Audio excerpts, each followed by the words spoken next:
श्री स्वामी समर्थ. मिठाच्या वापराने लोक इतक्या लवकर श्रीमंत कसे होतात हे आपण जाणून घेऊया.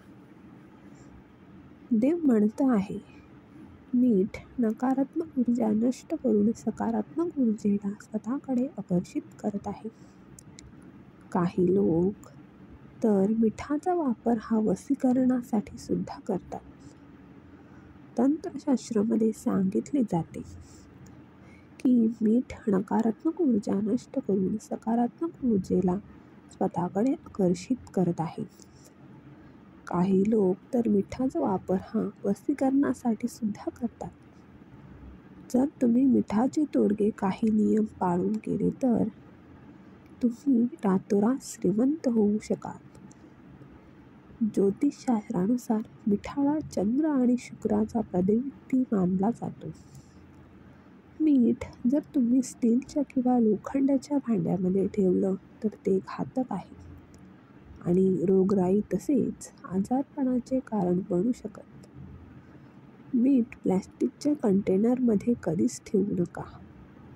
मीठ हे फक्त आणि फक्त काचेच्या बरणीमध्ये भरून ठेवा. तंत्रशास्त्रामध्ये दरिद्रता दूर करण्यासाठी आणि बरकतीसाठी मिठाचे टोटके उपयुक्त मानले जातात. मिठाला काचेच्या ग्लासमध्ये भरून 4-5 लवंगा टाका. असे केल्याने घरामध्ये लक्ष्मी मातेची कृपा राहते आणि धन दौलत वाढते. मीठ आणि काज हे 2 राहूचे कारक मानले जातात. त्यामुळे जर तुम्ही मिठाच्या काचेच्या बरणीमध्ये किंवा प्लाऊमध्ये ठेवलं आणि त्या टॉयलेट किंवा बाथरूममध्ये ठेवलं तर तिथून सर्व निगेटिव्ह एनर्जी नाश होते. राहूचा सगळ्यात जास्त दुष्परिणाम हा बाथरूममध्ये असतो. याशिवाय तिथे असलेले जीवाणू विषाणू सुद्धा नष्ट होतात. प्रत्येक महिन्यात मीठ बदलून जुनं मीठ हे टॉयलेटमध्ये फ्लश करावं. मीठ घरातील नकारात्मक ऊर्जा दूर करण्याचं काम करत असते.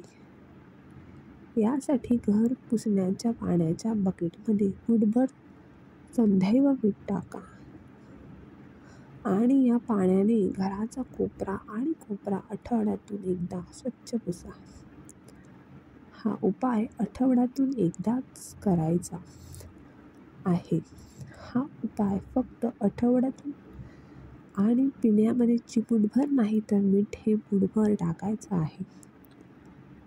यापेक्षा कमी मीठ टाकल्याने तर याचा फायदा होणार नाही.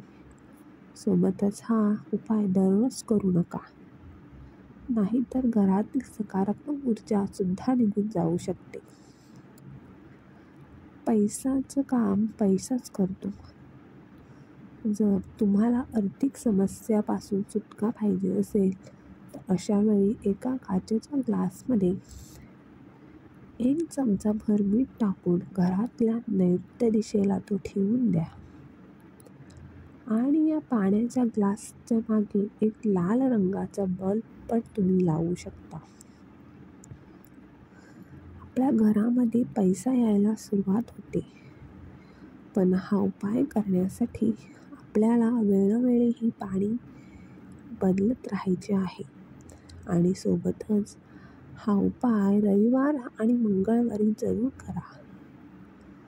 जर तुम्ही आठवड्यातून एकदा अंघोळीच्या पाण्यामध्ये चिमूटभर मीठ घालून बाळाला अंघोळ घालत असाल तर याने तुमच्या बाळाला कधी नजर लागणार नाही. यामागे वैज्ञानिक कारण असं आहे की त्या लोकांना ॲलर्जीचे संबंधित काही आजार असतात. त्या आजारांपासून सुटका होते.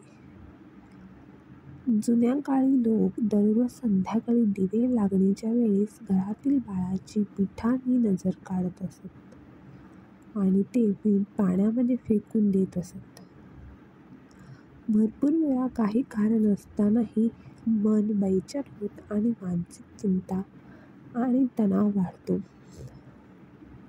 अशा वेळी आपल्या हाताच्या मुठीमध्ये मीठ घ्या आणि स्वतःवरून 7 वेळा फिरवा आणि घराच्या वॉश बेसिनमध्ये वाहत्या पाण्यामध्ये सोडून द्या. काहीच वेळेमध्ये तुम्हाला मनाला होणारी बेचैनी बिलकुल दूर होऊन जाईल. पती पत्नीमध्ये जर नेहमी भांडण होत असेल आणि घरामध्ये तणावाचं वातावरण असेल तर मिठाचा हा उपाय नक्की करून पहा. एका काचेच्या वाटीत किंवा ग्लासमध्ये सदैव मीठ घेऊन त्याला आपल्या बेडरूममध्ये ठेवा आणि रूममधली नकारात्मक ऊर्जा आकर्षित जाते आणि दाम्पत्य जीवनात प्रेमपूर्ण बंध निर्माण होतात आणि पती-पत्नीमधील प्रेम वाढते. रात्री झोपण्यापूर्वी जर तुम्ही मिठाच्या पाण्याने हात-पाय धुतले तर तुम्हाला चांगली झोप येते आणि सोबतच राहू आणि केतूचे दुष्परिणाम पण कमी होतात. मीठ सांडणे हे चांगलं मानलं जात नाही. धर्मशास्त्रानुसार मीठ हातातून सांडल्याने चंद्र आणि शुक्र कमजोर होतात. व्हिडिओ आवडला असल्यास लाईक करा आणि आपल्या चॅनलला सबस्क्राईब करा. धन्यवाद. श्री स्वामी समर्थ. जय जय स्वामी समर्थ.